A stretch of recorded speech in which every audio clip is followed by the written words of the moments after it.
Bryan Mbeumo from Brentford is being linked with Forest. This is one hell of an exciting link. Welcome to your Forest news.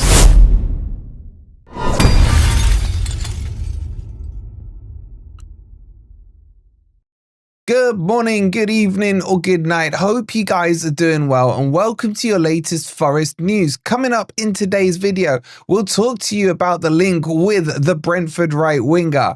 I am finally excited by a link. Man, all these stories. We'll give you the latest on Ola Aina as there are reports to come out to say that he could be fit for this weekend. And if you're enjoying the content, please don't forget to hit that like button. Make sure you're subscribed if you're new to Forest Fan TV. And if you want to check out my predictions for this weekend's fixtures, both in the Premier League and in the semi-finals of the FA Cup, go check it out on our second channel. Please do subscribe over on the Footy Network. You can scan this QR code, click the link, and I'll tell you what, I'll even leave the video for you on the end screen so you got more stuff you can watch. All right, let's jump into this. And Bryan Mbeumo, however you say it, really does excite me. I think this is one of the most underrated, rated players. I think everyone likes him. Everyone would take him at his club. But I think he is quite expensive. Now, it probably has gone unnoticed. He's played 33 games this season and got 18 goals. And this isn't a guy that you would call an out-and-out number 9. I think he actually plays really well on the right wing. Him and Vissa do interact well, and he's another one we're linked to a lot and heavily. But the stories that are coming out, I don't know how excited I want to get about it. So let me run you through this article. It says Forest are contemplating whether to turn their attention towards attempting to sign Brentford star Bryan Mbeumo. Someone tell me phonetically how you pronounce it. After it's become clear that leading target Cunha would prefer to join Manchester United instead of heading to the City ground. Although the Tricky Trees are not afraid to splash the cash out, Mbeumo could cost them in and around £50 million. That's the label being slapped on him by Brentford.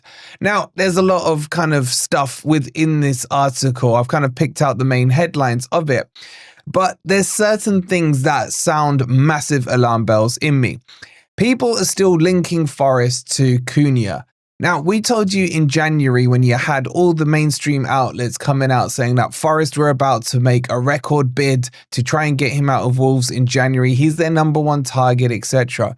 We told you from very, very reliable sources that that wasn't going to happen. Forest are not targeting Cunha, be it because, well, I don't know the reasons, but it could be that he's too expensive at 63 million or whatever Wolves would have asked for him in January, or be it because this whole attitude thing, man, I don't care about that, but that could have been one of the reasons. Whatever the reason, Forest were not interested in Cunha. So now when I'm seeing reports saying because Manchester United look likely to sign Cunha at the moment, I'll believe that when I see it, that Forest are having to look elsewhere, makes me think that how well sourced are these articles. But let's go with it. Let's go with it. Let's assume there's some truth in this one, because basically I want there to be. This guy is quality. Would you guys take him? Let me know in the comments down below. Because what we've been missing-ish this season is a player like him who can just grab the ball. I think he's a great dribbler of the ball, really good finisher, left foot is fantastic, can kind of sometimes play as a striker as well, but I think his best position is out on the right-hand side, especially when he's cutting in onto his left foot.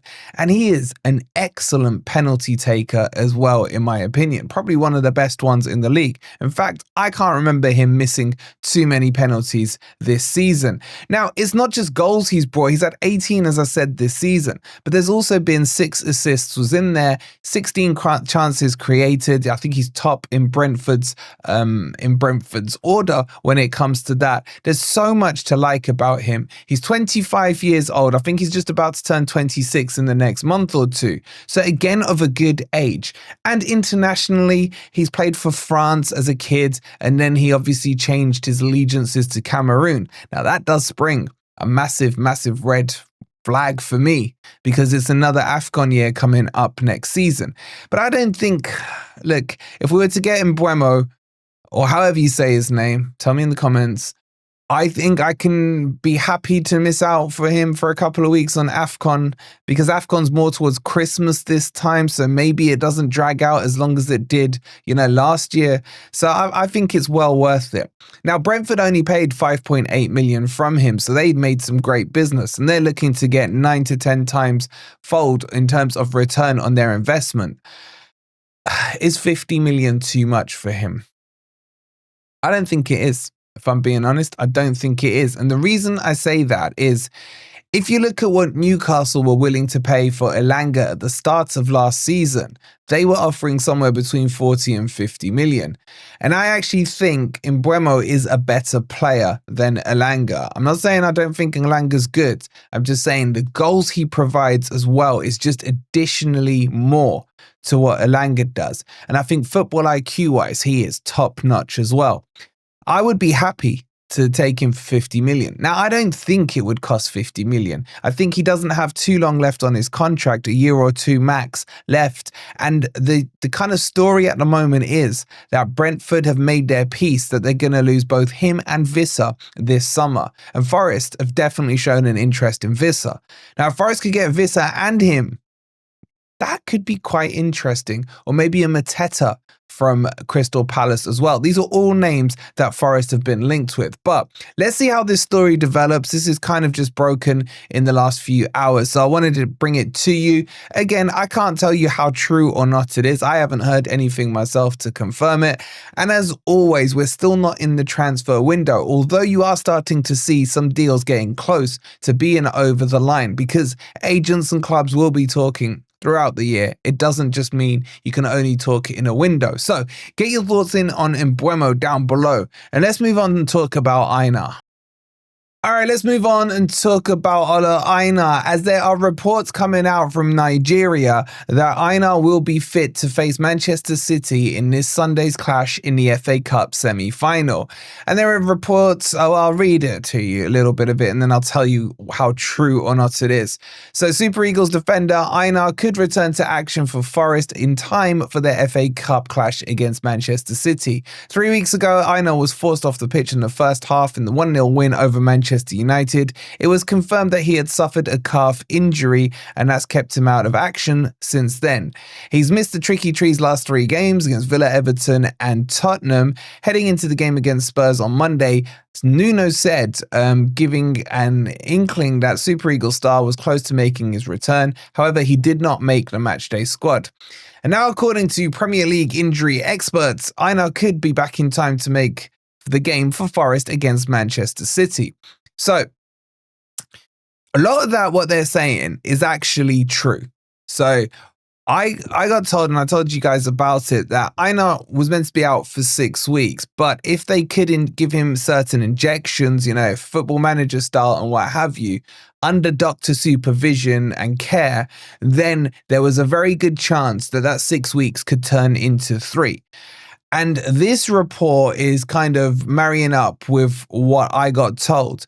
On top of that, it is right in terms of what Nuno said, that he is close to coming back, which when you put all those factors together, starts to lean towards the fact that, yes, I think he should be fit in time for Sunday. Now, does that mean he starts on Sunday or he's on the bench? Because remember, he's been out for a good 3 weeks now. So how is his match fitness? Even when he's fully match fit, he looks knackered after 10 minutes, but he is so damn good. So I expect him to be risked this Sunday.